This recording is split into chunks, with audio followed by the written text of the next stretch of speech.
We're sitting here, guns pointed at our heads, walled up by alien parasites. Neither of us likely to get out of here alive, and you're thinking about making a play for Ivanova, is that right? That would be essentially correct, yes. You know, this is the part of all this I really hate.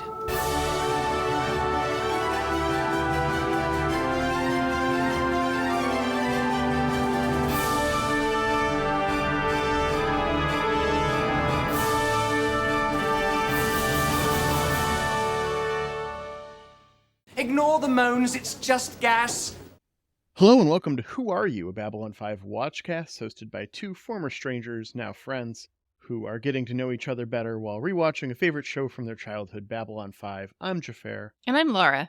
And today, Laura, I get to ask you, who are you? Who are you? Who are you? Do you know who I am?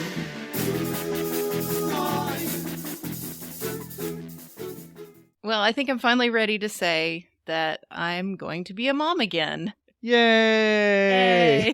That's not really a surprise for you, but it is for the listener. Yes. Yeah, I'm about 20 weeks pregnant with a little girl. Well, at the time that you're hearing it, I guess it'll be about 24 weeks. Yeah. So we're having a little girl, children 8 years apart now. So it's an exciting development in our lives. I've been a little reluctant to talk about it because we did have a pregnancy loss earlier this year that you knew personally about, Xhafer, but... Yeah. Not another thing we talked about on podcast for obvious reasons. Yeah. But... I know it can be tough for listeners out there who've been through the same thing, and it was obviously a weird and traumatic time that took a lot of processing power and is still taking processing power out of my daily life sometimes, but yeah, I can't imagine. Yeah. So it was the sort of loss that was discovered in the doctor's office, and so being pregnant again, and you see the doctor at least once a month, especially when you're over a certain age. So going back to the doctor's offices has been a weird experience. It's been a little bit for me to talk about it, but things are progressing well. My doctor keeps saying every time I see her that everything looks exactly like it's supposed to. Good. And that everything seems just fine. We've gotten to the point that I can kind of feel her moving around a little bit throughout my days. Yeah. And so that's very comforting. People who'd been through the same type of loss had told me that it would be, you get little reminders throughout your day that everything's okay and that would feel better. And it does. Good. And, I thought, at some point, the listeners are going to find out because I'm going to have to take a little break. Yeah. Which you and I have discussed a little bit. Yeah, well, we'll see how far ahead we can get. This episode comes out right after I get back from my trip to Europe. Yeah.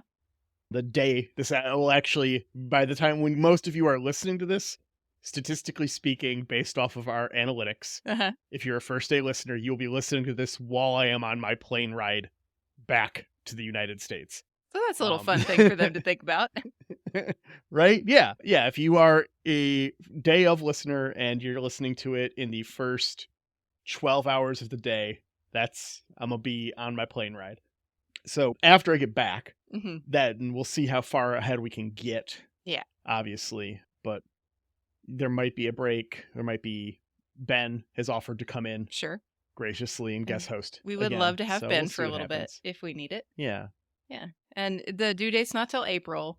So hopefully, we can get ourselves ahead of schedule. But we have gotten off schedule a bit before. So anything can happen. We'll see how it goes. I am optimistic that we will both get a approximately 6-week break from podcasting. Yeah. And that's the goal. At least podcasting is something I can do in my home. We can take breaks like if we need it, if I'm needed elsewhere during an episode. And my husband actually works at a company that does give some pretty generous time off even for, paternity. Oh, for paternity? That's great to hear. Yeah. So he is planning to take a good chunk of time with me, at least, at the beginning when it's the kind of the hardest. And then we'll see what happens. And, if he goes back to work, he does work from home currently. So he would still be in the house with me. I wouldn't be alone. That's good. That was the hardest thing, I think, with Owen, because when, 8 years ago, his company wasn't so turned on to the idea of letting fathers bond with their children too.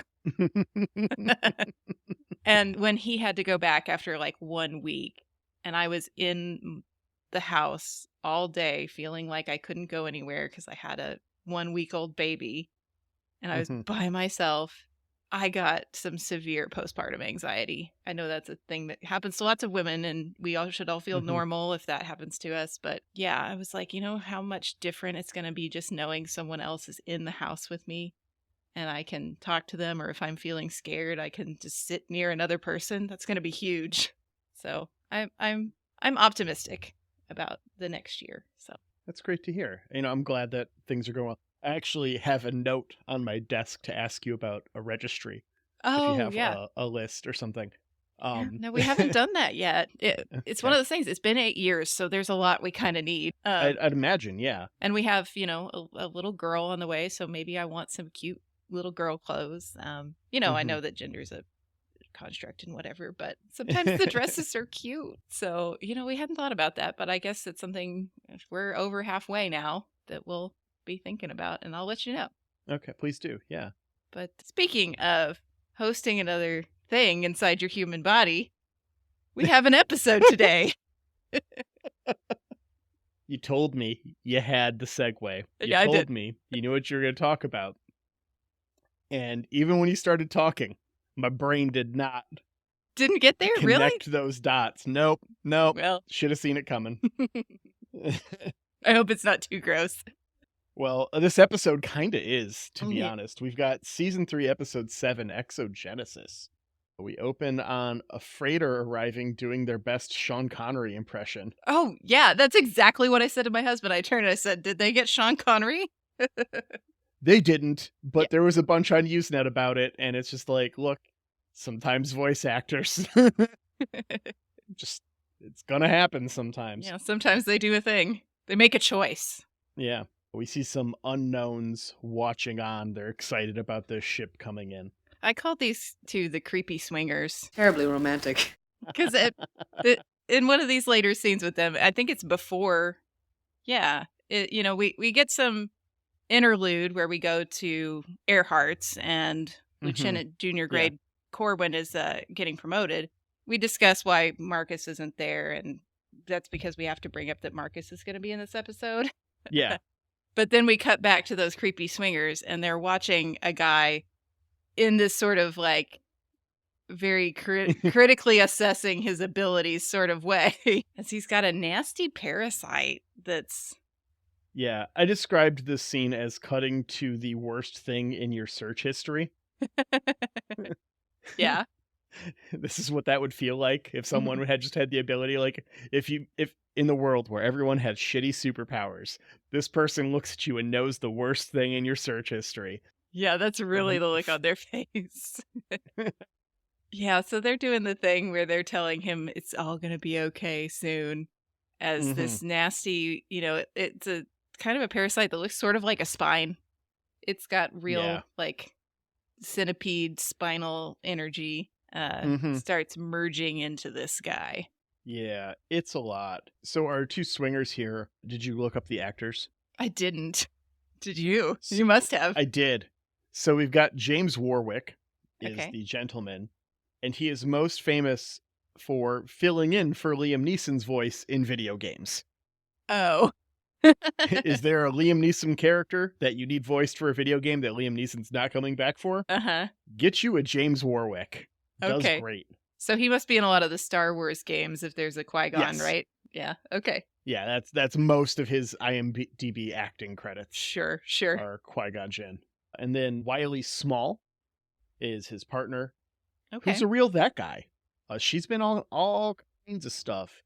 If there was a TV show that ran for 5 seasons in the late 90s to the mid 2000s, she was on it at some point as a bit character. Okay. All kinds of stuff. Give us some flavor. I didn't bother writing anything down because I did not recognize her from anything, even though I have definitely watched a number of these shows. Yeah. This is an episode where I didn't look up any of the guest stars. We've only got the 3. We've got these 2 and Duncan are the only people who are credited. Yeah. And is Duncan anything special? We're going to get to him in a second. I didn't look him up. Okay. Yeah. So when we come back from the theme, these 2 have been watching him and the man with the parasite. And he didn't make it. No. But, all his screaming has apparently alerted security, and so they all got to bug out. I see what you did there. It was a weak one, but, they're not all gyms. Right? It's fine. Over in the hallways outside of CNC, Sheridan wants Ivanova to check in on Corwin. His promotion makes it more likely he's going to find out what the hell is going on this station, and they need to know if he can be trusted. Yeah, kind of a big deal. His duties don't actually change at all, as far Right. as I can tell. Yeah, I'm not sure why title promotion makes him more likely to find out. But it does, apparently. And so it's Ivanova's job to find out what's going on with this guy. Mm-hmm. We cut over to Marcus wandering a down below market where he meets up with Duncan. He buys a piece that he's selling and makes a ton of literary references, which is a thing Marcus does. Can I quote you? Absolutely, absolutely. It's really funny. He makes one later that my husband's like, "You just made that reference earlier today." I'll point it out. But if you watch carefully, by the way, when he's making this transaction, one of the extras actually takes something off of his table and walks away with it. And I think that was like one of Marcus's whole points is he was like, Duncan had fallen asleep, I think, and he's like, "You need to watch your table better, sir." It's like, no one's going to steal this stuff. It's not even worth buying, let alone stealing. And it's just like, well. Yeah, it's a nice touch to throw the extra in there like that. Yeah, over in MedLab meeting rooms, Franklin organizes his team of doctors and their assignments, and we learn of the mysterious death that he's going to have to figure out in about 2 scenes. Mm-hmm. Back in the down below bar, Marcus gets his news updates, and he's got one from Ranger 1. Ooh, mysterious Ranger 1. Well, we know who this is. He's been identified. We know that this is Sinclair. That's right. Yeah. We've found out that this is Sinclair now. Okay. We had a video from him for Garibaldi and Delenn, right? Yeah, that's right. It's just been a minute. And so he gets his news updates. Rangers are supposed to avoid Earth space. Shadow vessels are gathering at the border of Centauri space. And a mysterious package has left Mars and is set to arrive for the next episode. Yeah, that's the one I'm curious about. Like, we kind of had an idea from Londo's last conversation with somebody. It wasn't Rifa, was it? No, it was his last conversation with Morden, that Morden has moved on to other Centauri. So we know that the Centauri are still involved with the Shadows, right? We kind of have a good idea why Rangers would need to avoid Earth, don't we? With all the President Clark business. So, I think we'll find out more about that next week, too. Yeah. So the package from Mars, put a pin on that one. I want to know what that is. We cut back over to MedLab where Franklin begins his analysis. And he's just like, relatively healthy, trace amounts of dust and a handful of other drugs, but not enough to kill him. Can you take a light trip of dust? I thought the whole point was that you couldn't. That was literally like last episode. Yeah. Yeah. So, okay. I don't know. But he finds this fibrous thing wrapped around the spinal column. Yeah. And in the HD upgrade, you can put together that this is the guy that got killed earlier in the show. It's something that I never put together on a previous watch. It's very obvious later in the episode, but at this point, the fidelity of the screen, the 2 images, the 2 faces, I never put it together, but it's clear as day. Yeah. Maybe I'm just paying more attention, to be perfectly honest. No, some of those little upgrades are nice to have because with old screens, it was sort of ambiguous. Yeah, so he found something wrapped around this guy's spine. He's got to find out more about it. But in the meantime, Marcus is looking for one of his contacts who didn't show up at story time. Yeah. He finds his missing guy. And he's working with the bug people. This scene is I think that the funniest thing about the scene is probably a set limitation. Because literally he and his bar contact have gone looking for these guys. He finds them. They're all standing around creepily and say nothing to him. Yeah. And he literally turns around and says to his contact, "I don't like it. Something's wrong with him." Oh, he specifically says, something has gotten into him. Oh, that's Which- even which better. I thought was very funny. It is very funny. Yeah. But it's like he literally just turned his back and said it right in front of the man. Like Oh, yeah. Like he's 3 feet away. they're not going to stab you in the back now or something. This isn't bad at all. Right? I understand it's probably we didn't actually have enough space for Marcus to really walk away before he says that, but it's still very funny to think about. Yeah. Franklin peels a like living worm thing off of this dude's spine Yeah, so gross. and promptly burns the body to prevent further infestation when he finds that it's still alive. Oh, nope. Wait, is that not what he does? No, actually he pulls his mask down while he's in the same room. It's all right. I'm a doctor. There was one point while he's doing this examination that he pulls his mask down, and I was like, Franklin, no! Right. You don't do Like, that! You're gonna eat this thing? Like, what are you gonna do? Yeah, we all know about mask behavior now, guys. We don't do that. Mm-hmm. Duncan then gets got down below. Yeah. So sad. Part of me wondered at this point if these worm folks would have been a lot more successful if they hadn't accidentally targeted Marcus's entire spy ring. Right. Well, I guess, okay, I can, without jumping too far ahead in the episode, I can kind of see why they did, I guess. But we'll talk Yeah. about that when we get there. Yeah. No, it makes knowing what's coming, Yeah. assuming that we believe it, Hmm. which I don't, for the Yeah. record. Staunch believer that it's all bullshit. But we'll get to it. After this, Ivanova is just a fucking HR nightmare. So why don't you come by my quarters? Oh my god, this is so funny. I can't stop laughing. Like, part of me feels bad for Ivanova Mhm, for mhm.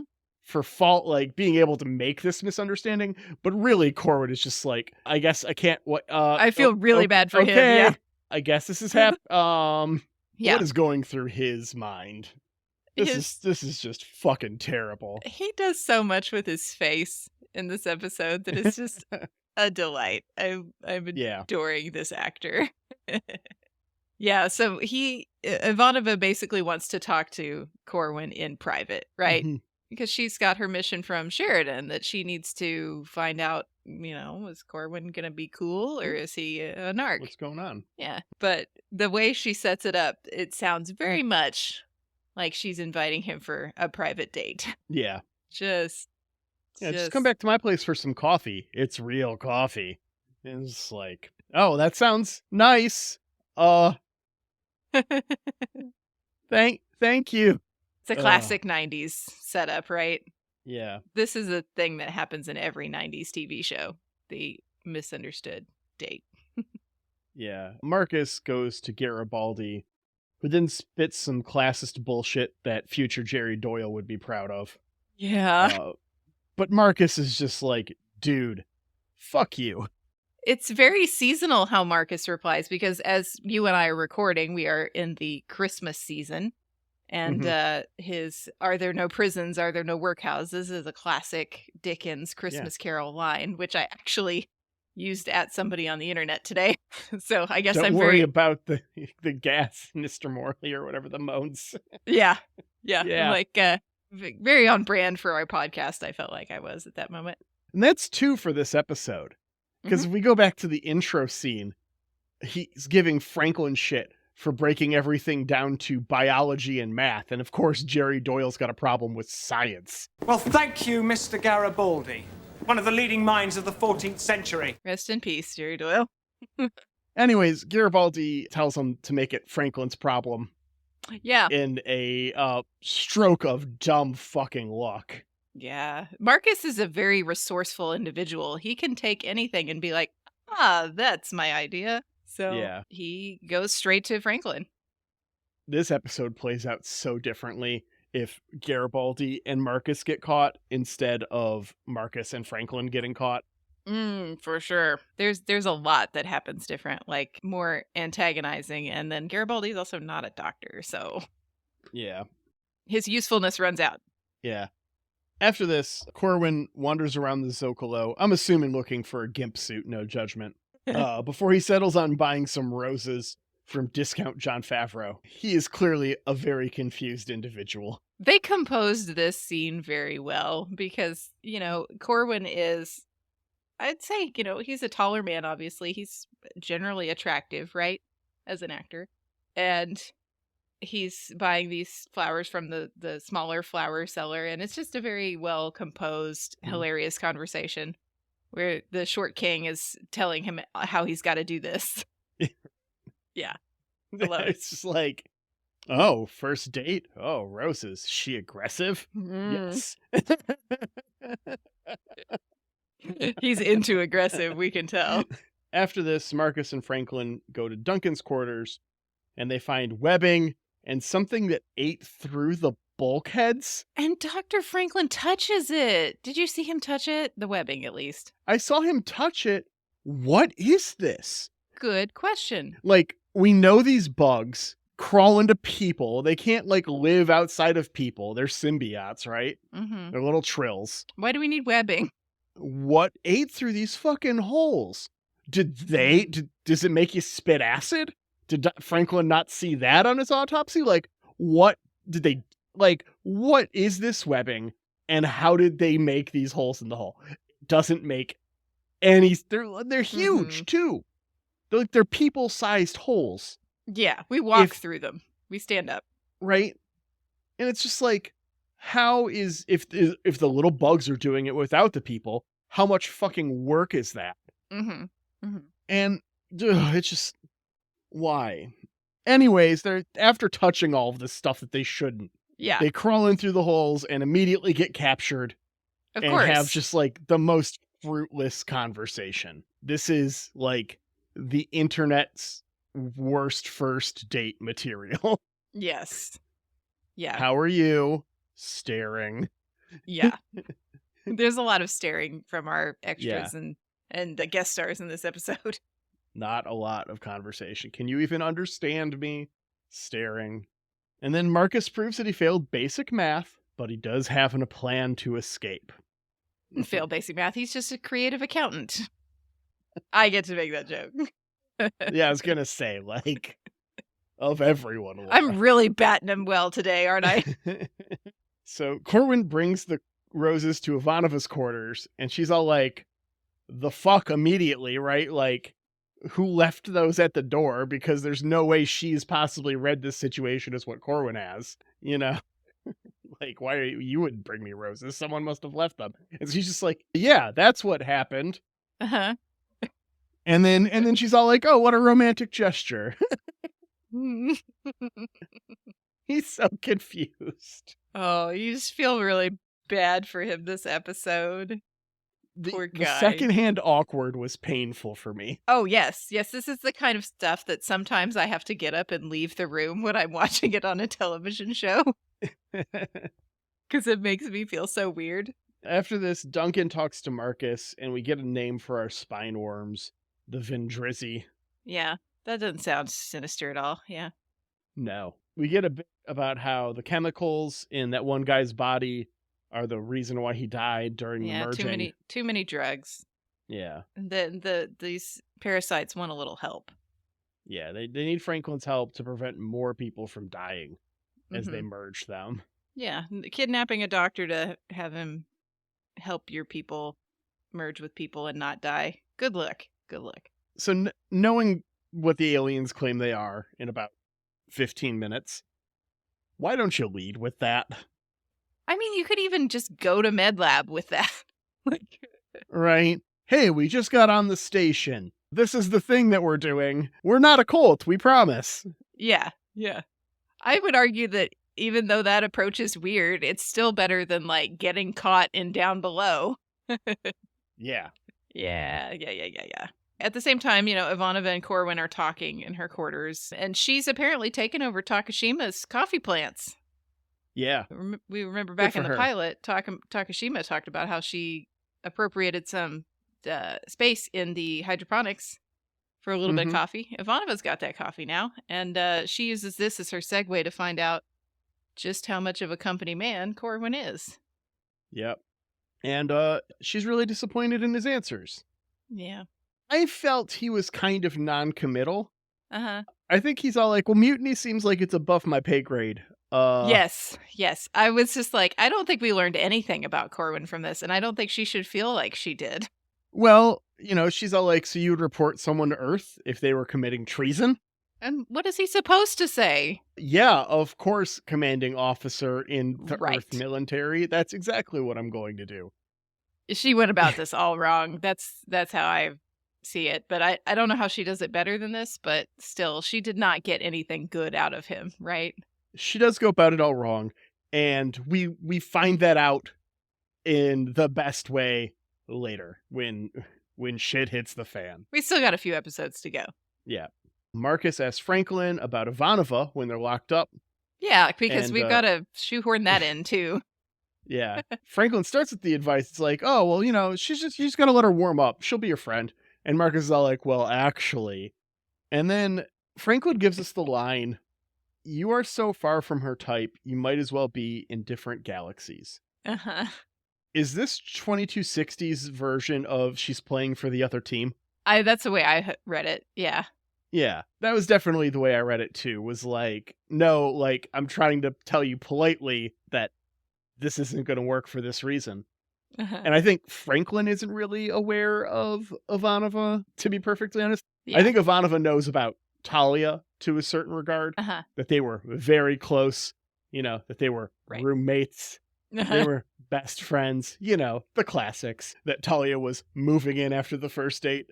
So, some assumptions Franklin might be making there to possibly dissuade Marcus too much. Yeah. But at the same time, just like, read the room, bro. Yeah. I think that Franklin's dialogue here too is sort of who the writer acknowledging that this is kind of weird to put these two plots together in this way. We Mhm. know that for whatever reason we're trying to ship Marcus toward Ivanova. And so Franklin at one point says, like, this is ridiculous. Why are we talking about this right now? And I'm like, that's exactly how I feel, Franklin. So there's actually a little bit about that in Okay. the Usenet notes. So JMS started this episode, Uh-huh. got pulled away on something completely different for a week, and then Uh-huh. came back to this episode. Uh-huh. So he's like, the first half is a lot stronger than the second half. The second half just got away from me. I wrote it without notes about where I was going. I didn't remember a ton of stuff, and I just kind of had to make it work. Mm-hmm. Yeah. And it shows. He's not quiet about his feelings that this is the worst episode of season 3. Yeah. All right. And he felt that after the script was done, let alone after filming and everything and it was put together. He was all like, this is clearly going to be the weakest episode. And it's because I didn't have time to go back and rewrite the whole episode. I had to write half the episode and push it through. Yeah. Okay. I get it. I get Yep. it, my dude. Yeah. So the bug people show back up Mm-hmm. and they've got somebody who is sick. So they interrupt the Marcus Franklin conversation about Ivanova to pull Franklin aside and tell him that he's got to help this person whose parasite is not working out Mhm. right. Yeah, and they're really shitty about it. They're Mhm. like, you are complicit. This person's death is on your hands. And it's just like, did he put the worm on them? Right. But they know how to play Franklin because this is something that he will absolutely play right into. For sure. He feels But a at the lot of same time, responsibility. Like, this is happening, right? Like, Mhm. people who have certain things in their system. Like, you could just be Mhm. all like, hey, so before we alien this dude, can you scan his blood for drugs real quick? Yeah, drug tests. Like, look at me in the eye and tell me you don't have a drug test in 2260. Right? And it even plays into their whole thing because as we find out, this is volunteers and, like, people are agreeing to this. Mm-hmm. Check their system for drugs to see if they can even agree to this right now. Right, right. You Are they can't even consent competent? when you're inebriated? Like, Exactly. what the fuck? Moving on. It's not complicated. Mm-hmm. Just fucking. Anyways, Marcus managed to bring his plan to fruition. He takes out one guard with deception. He's all like, oh, that scanner. Just accidentally turn it on and knock yourself out. Yeah, That this is a shit was very good hilarious. ruse. I That love was this good. ruse. It was an excellent ruse. And then the other one, he just kind of like grabs through the bars because the cell was never locked or shut. Uh-huh. Just kind of like, I gotcha. And just Yep. opens it up and walks out. And like kicks I him in wonder the if face. that was a filming mistake Mhm. and they just ran with it.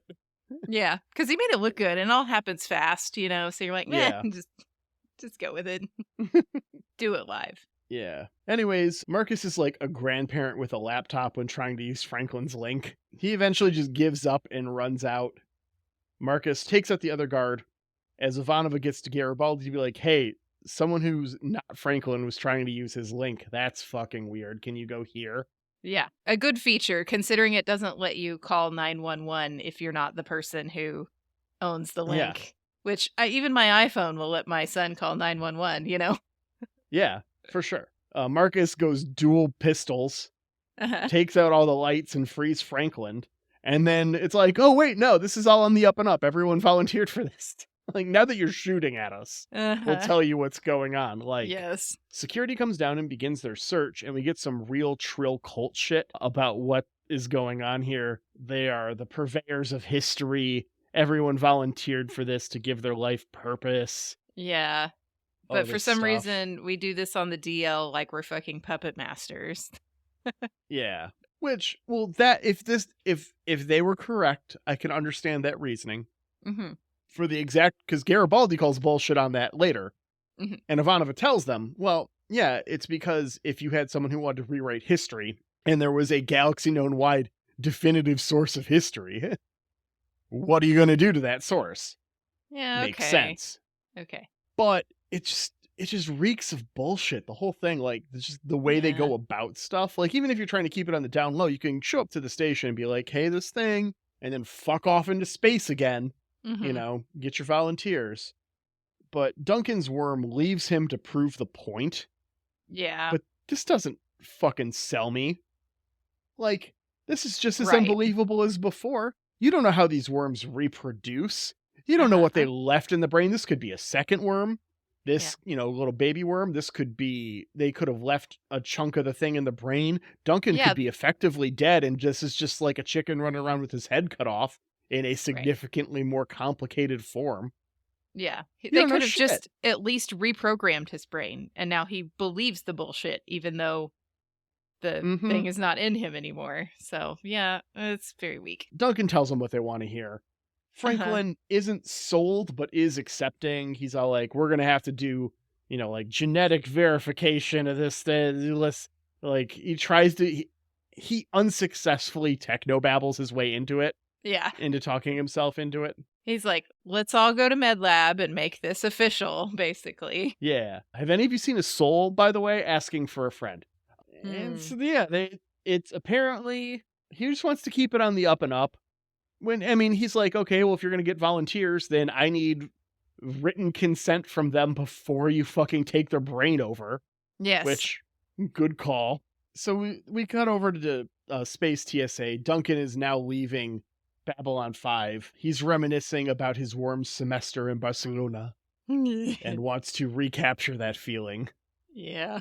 Best of luck, Duncan. He does seem to be a sweet old man, and I'm very glad that he survived the whole thing. Yeah. Because it sort of implied as the worm leaves that like he's not healthy enough to take another worm. You think he might be actively dying when that scene was happening. I thought he was going to die. I didn't remember the hit scene of him leaving. I thought he was done. Yeah. We cut over to Earhart's, and Ivanova is led to believe that Marcus left the roses, incidentally, returns them to Marcus in her mind, and he's delighted to have been given roses. Yeah, he's just delighted to have these, and he's like, oh, maybe this will work out. Yeah, synthetic roses. Nice. Yeah. And that's the episode. All right, Laura, what'd you think of this one?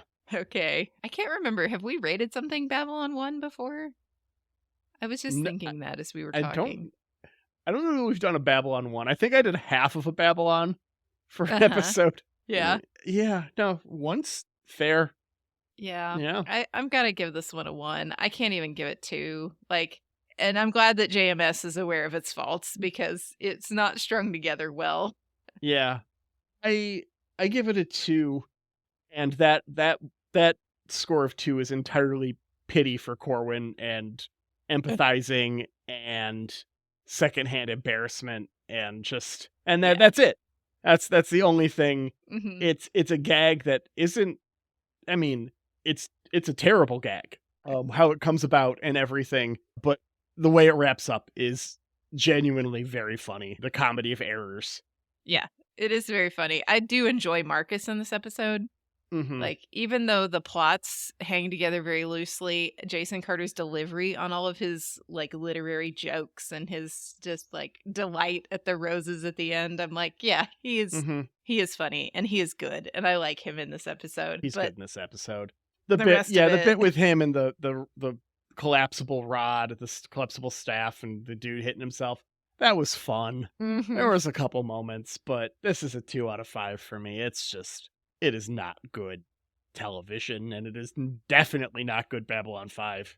But hey, if JMS feels this is the weakest one, then we're theoretically over the hump, right? This is Mm-hmm. it's only going up from here in season 3, and this wasn't the worst. I mean, I gave it a 1, but it could have been, there couldn't have been the delightful things that were in it. That's true. So Yes, this episode could have been worse. yeah, so it's gonna go up from here, and I look forward to what's coming next week. Which is season 3, episode 8, Messages from Earth. Sheridan discovers a terrifying new alliance between the Shadows and another race. Yeah, very short description on this one. Incredibly short description to the point where I didn't remember what happened in this episode and had to Google it. Yeah, I have an idea, but I will see if I'm right next time. Before we get there, let's make sure to say thank you to Jeremy Siegel for our lovely theme music. You can find more of Jeremy's work at jeremysiegel42.bandcamp.com. And thank you to Angry Duck Time Machine on Instagram for our podcast artwork. Thank you, everyone who's taken the time to review our podcast and Yes. leave us those reviews. We really appreciate that. They're very kind words that keep us going. Mm-hmm. Really, it's really nice to hear. Thank you so much. And join the conversation. whoareyouB5@gmail.com. Send us an email. We'll read your email in our next mailbag segment. Go ahead and join our Discord as well. You can get the link all over. If you can't find it, email us. We'll get it to you. Mhm. And you can interact with us there. Definitely not on Twitter. Yeah, we're not good at Twitter. All the other stuff aside. I was never Twitter, and then I had to uninstall it from my phone because I was getting actively bombarded by bots Yeah. and just false information constantly. It's just like, I'm just uninstalling this. Yeah. So, but anyways, besides fuck Twitter, everyone else have a great week. We'll see you next week, Internet. Take care. All right, bye.